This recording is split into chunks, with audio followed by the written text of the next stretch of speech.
Hello, and welcome to the next episode of the Live Your Spa Life show. Spa life is a lifestyle that accepts that accomplishment and harmony coexist. The Spa and Spa Life, the SPA, is for Seek Power Always, that power within you to do your deeper work in the world.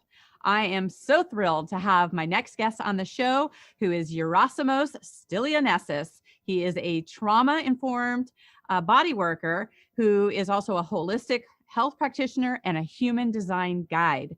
He works with motivated individuals around the world to help them understand and connect to their true nature more deeply and overcome disempowering behaviors and release excess stress, toxicity, and trauma from their bodies and lives so that they can experience health and vitality on all levels. He is the co-host of the recently launched Here for the Truth podcast that celebrates modern-day truth seekers and freedom fighters exploring what it took for them to forge their paths in life and overcome obstacles on the Siddhartha road to authenticity. He is also the creator of the Somatic Freedom, a pathway to true health, which is a transformational full-day retreat that he leads monthly in Topanga, California. Yerasimos, welcome to the show. It's so good to be here. Thanks for having me on. So great. I want to jump into your latest project of the Here for Truth podcast. What jump-started that for you?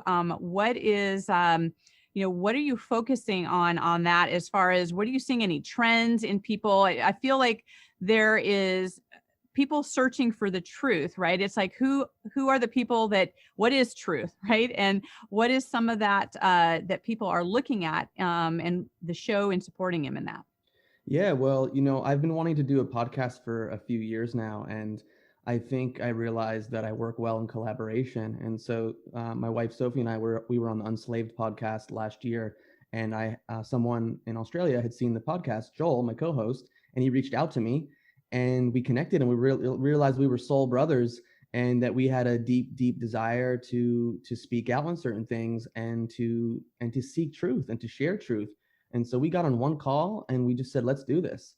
And we shot our first episode, I guess maybe like 6-7 weeks ago. The first couple episodes were just us talking about what it means to walk an authentic path, what it means to be on a hero's journey, which I think is a big part of the truth-seeking process, because seeking truth ultimately starts within. You have to seek your own truth. You have to look inwards and realize why you are the way you are, and why do you have maybe some challenges that you need to overcome or heal some past traumas, et cetera, et cetera. And so being someone who really has always had a curiosity for the mysteries of life and why things are the way they are and why we are the way they are, I've always just been really drawn towards that truth-seeking journey and exposing myself to all kinds of information, because that's the thing with the truth-seeking journey. You have to be able to have space within yourself to entertain a lot of different information and material. And ultimately, through a critical thinking mind, you come to your own, I guess, intuitive understanding of what that is. Now, of course, it helps to be supported by facts. So anyways, we decided that we wanted to create this platform to interview people that have been on that path, people who are challenging the status quo, people who are challenging the consensus, within their own lives and with the work they do. And, we're 6 episodes in. We have some amazing people lined up in the next couple months. And I just love it. I love telling stories. And I love hearing people's stories, like how they became who they are. What did they overcome in their lives?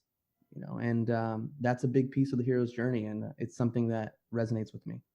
I love it. And you guys have such a great dynamic on your show. And there's such a, talk about perfect timing for things to happen. There's such an interesting dynamic that's happening right now where people are, relying more on what's happening outside of themselves and making decisions based on either what they're being told or what, is being inferred as what is being best for them. And it's just an interesting time with that in terms of people not necessarily even slowing down enough to see, does certain things resonate with themselves? How are they going to live their life? And what is their own truth? What are you finding out there in terms of people not trusting themselves? Well, I think it starts early on. in their childhood and how they were raised. And I think we live in this world now where people, like you said, they're so reliant on the external reality. They haven't done the inner work to seek power always within themselves. You know what I mean? So that's where it starts to be solid, to be able to stand on 2 feet and to have a mind that's critical. And so when you don't have that, when you don't have a strong sense of self, if your nervous system maybe isn't healed or regulated to the degree that it should be, you can be drawn into a lot of fear-based behavior. And what happens is why I personally think there's a lot of fear mongering out there is that when you are put in fear, you're going to look externally for the answers. You're not going to look within. And I think we're seeing that on a mass scale in the world today. And I think it's a problem. But at the end of the day, the solution is to go inwards. Right. Well, speaking of that fear, talk about, the necessity of having some stillness and how you utilize that to really check in with yourself and to really access that inner knowing. For me, I find that getting off my devices, as much as they can be a blessing, like here we are right now and having this conversation through devices and technology, it's really important for me to spend time in nature.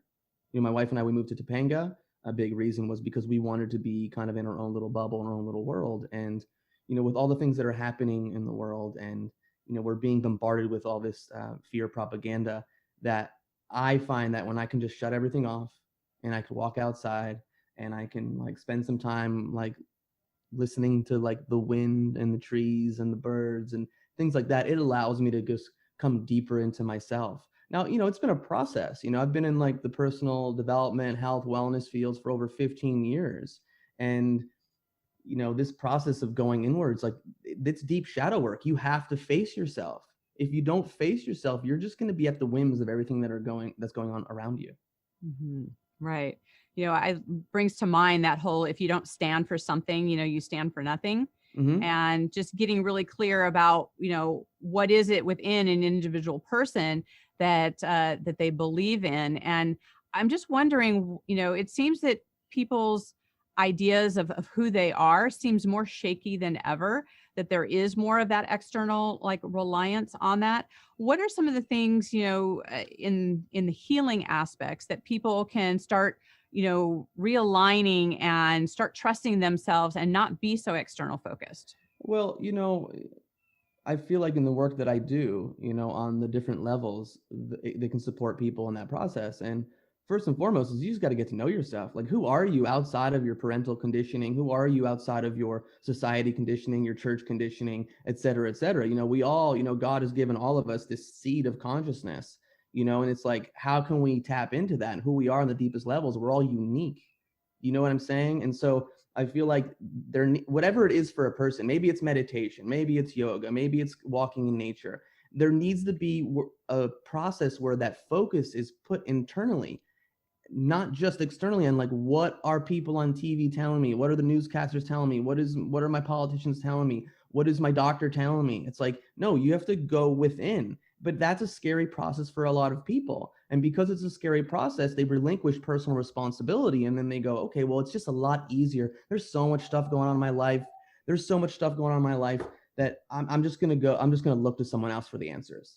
And, we're seeing what happens there is that when you don't have a strong sense of self, when you're not taking personal responsibility for your life and your health, you can be absorbed by the crowd psychology. And that's a big piece on why people do what they do, because they're afraid of being ostracized from their social group, from their family. And so they'll go along to get along, very often to the detriment of their own sense of self and integrity, and very often health.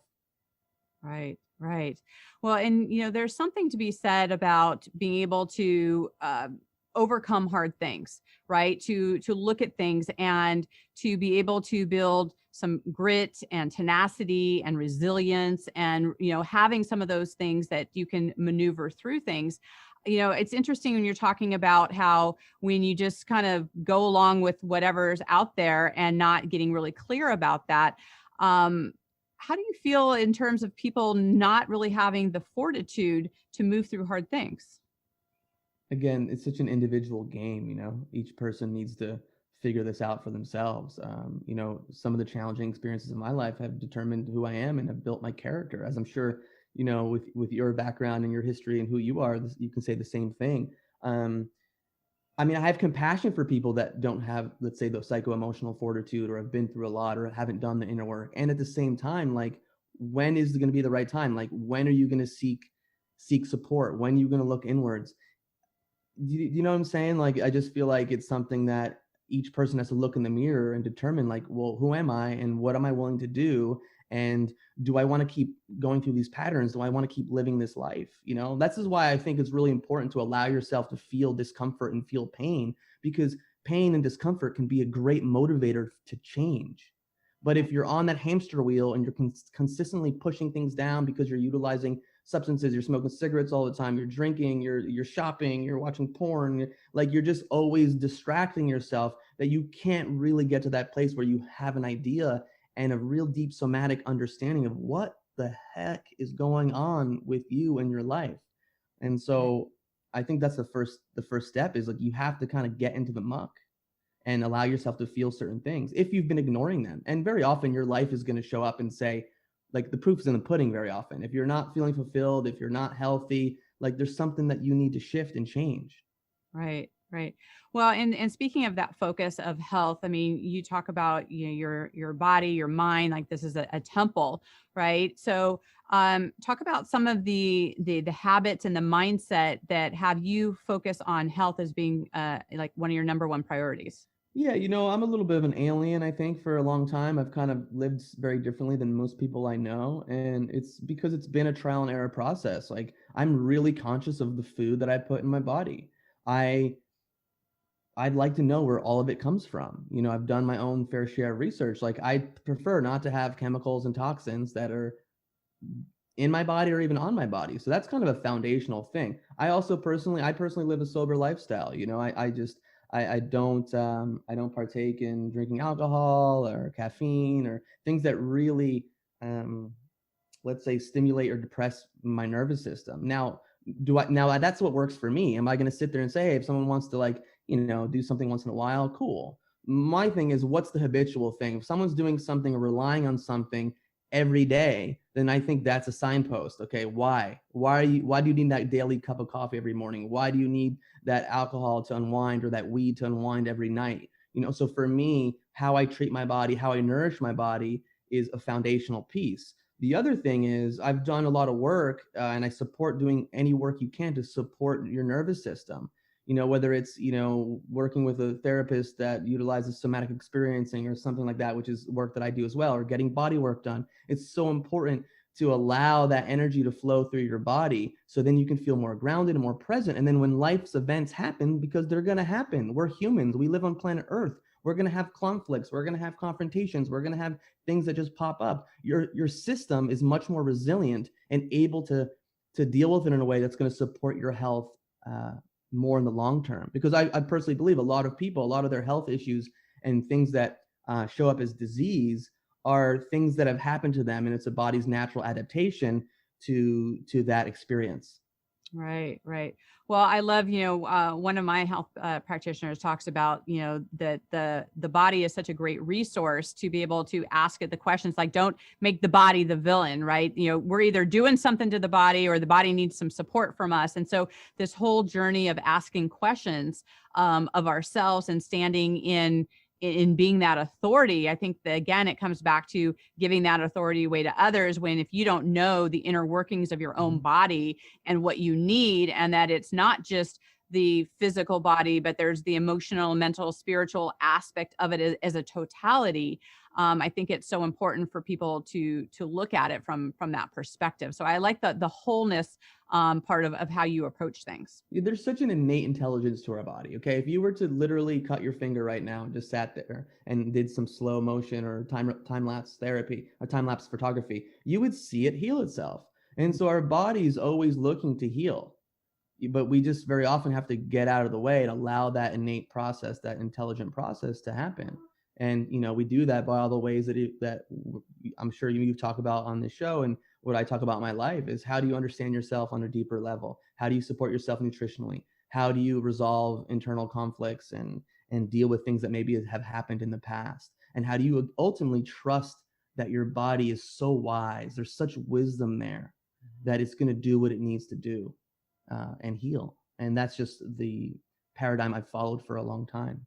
Yeah, I'm so with you on that. I think that, it's interesting. And again, it goes more to that outside, whether it's approval or pressure or advertising or propaganda, whatever it ends up looking at, that, there's so many things that are being pushed is what's good for you. But if you don't even ask yourself that question, right, to know what it is that you need, it's so important. And it's not just one size fits all. Like what my body needs may be different than what your body needs, right? And so to be able to really look at that is so important. And, as part of the journey of just kind of seeing what things are work for you, not work for you, what are some things that were kind of disempowering for you, and also things that brought you into a more empowering position?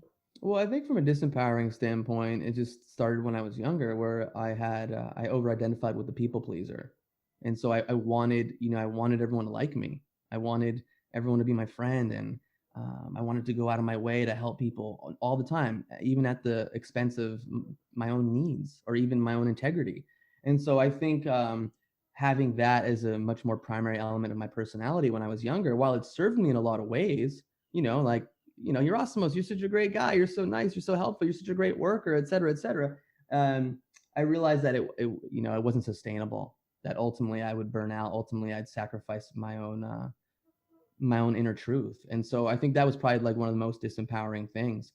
But again, through inner work, through looking in the mirror, through asking myself, like, why am I the way I am? And being able to track that back to like how I was raised, and to honor that process, because a lot of good came from that, but to realize that I'm much more of a human being. I have much more potential. I could expand who I am, and I could have an expanded consciousness where, one situation may require one aspect of me and another situation may require another aspect of me. So I would say that was a big piece for me. And then, just getting caught up in some stuff when I was younger and experimenting with drugs and partying, and like, I'm grateful for some of those experiences, but ultimately they didn't serve like the evolution of, they served my evolution, but if I continued on that path, let's just say I wouldn't be where I am today. Right. Definitely. Well, and, speaking of knowing thyself, we've kind of talked about that in terms of the theme, you being a human design expert, how is it, knowing who your design is, and how do you, how do you help your clients with that? And how does knowing that yourself help just color the decisions you make for yourself? Yeah, well, first of all, thanks for calling me an expert. I don't think I'm an expert on human design, but I definitely have a strong grasp on it, and I utilize it in my work, and obviously have utilized it in my life.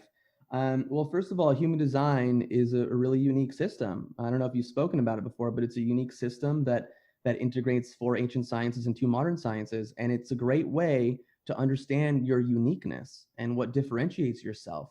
And so I've found that understanding my energetic type, being a generator, has supported me in a way to understand that for me and for my type, it's really important for me to go after the things that really light me up and that like are blissful for me, because through my aura, and I don't want to get too into it, is that like when I'm lit up, when I'm doing the things I love to do, it's going to have an impact on the world and the people around me. And the generators are it's the highest percentage of types on the planet. And so we have a lot of generators that aren't, let's say, honoring their strategy and their authority. They're not doing the things that really want to do. And so we have generators that are not lit up. And so that's going to have an impact. So the more people understand their type, understand their authority, which is your decision-making process, because there's different decision-making processes for individuals. Like for me personally, I'm an emotional authority. And so I realize that I'm always existing on an emotional wave. Now it could be like this, or it could be like this. But for me, I've found that it's not beneficial to make any rash decisions when I'm at the height of a wave or the low of the wave. So I've learned to have more patience. I've learned to understand, like, this is how I'm designed, that, oh, okay, I'm on a wave right now. Let me just kind of wait and see if I can get to a place of emotional clarity before I, let's say, tap in to that inner knowing or my gut, my feelings to say, okay, this is right for me. So I just think human design is a really amazing tool to support you in more deeply understanding your true nature, to get out of the compare and contrast game, which is, I mean, huge on social media because everyone's doing their thing. Everyone's got a podcast or the Instagram page or whatever. And, we're not all meant to do the same things. We're not meant to operate in the same manner. So if like someone, let's say, is a projector looking at a manifestor and being like, oh my God, like I should be doing that. Like, what does it say about me? It's like, no, you have to ultimately go back to yourself. What's the most aligned with you? And part of that process is deconditioning.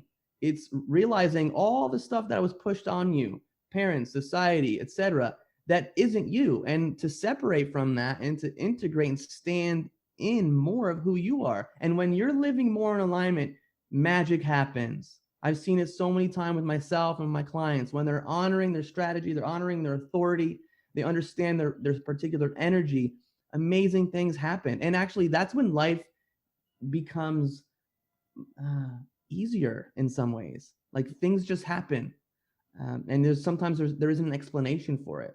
And so I don't know if I answered your question, but I just feel like for those of you that don't know human design, look it up. You can go to jovianarchive.com is a great site. It's important to know your time of birth, place of birth, and date of birth, and it's really cool. And I'm a huge advocate of it.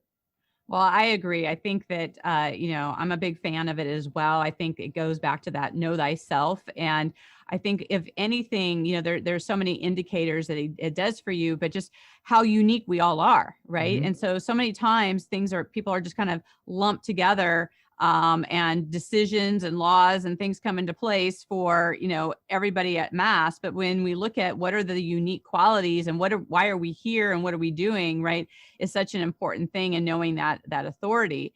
So it's interesting because myself as a manifesting generator, it's like, I still have that core generator aspect, of that responding. Mm-hmm. And so, how you operate in the world and what you look at, and, they all matter and all makes a difference. And it's great that you talk about that whole comparing and contrasting, and with social media and with, government officials, with all these different things of people telling you who and how you should be, knowing what kind of strategy or how to check in with yourself of is that even true for you, right? Mm-hmm. And being able to ask some of those deeper questions.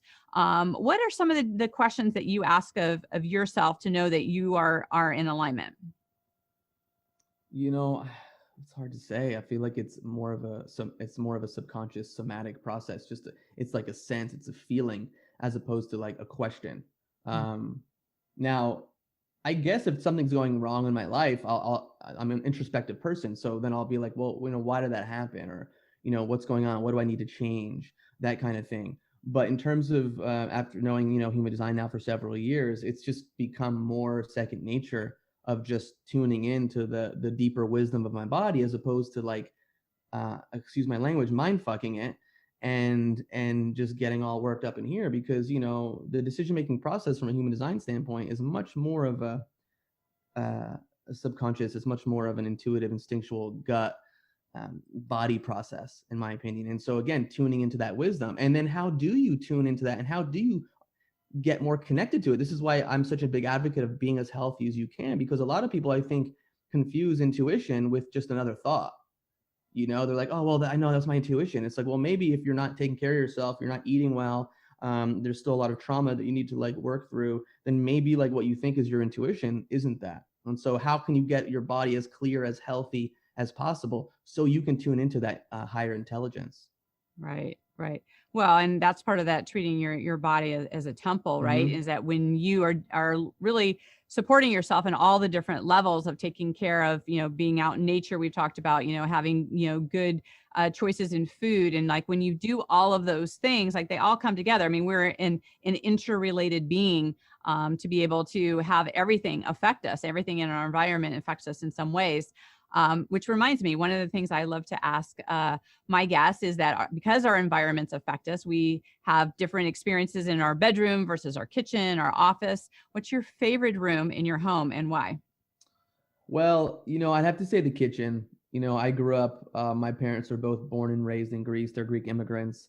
And I grew up around a lot of food. My father owned a traditional New Jersey style diner for like 35 years. And my mom is an amazing cook with like classic Greek dishes. So, I learned a lot from them. I learned a lot from friends in my life. And even in college, I worked part-time as a a chef in this Spanish tapas restaurant for a couple of years.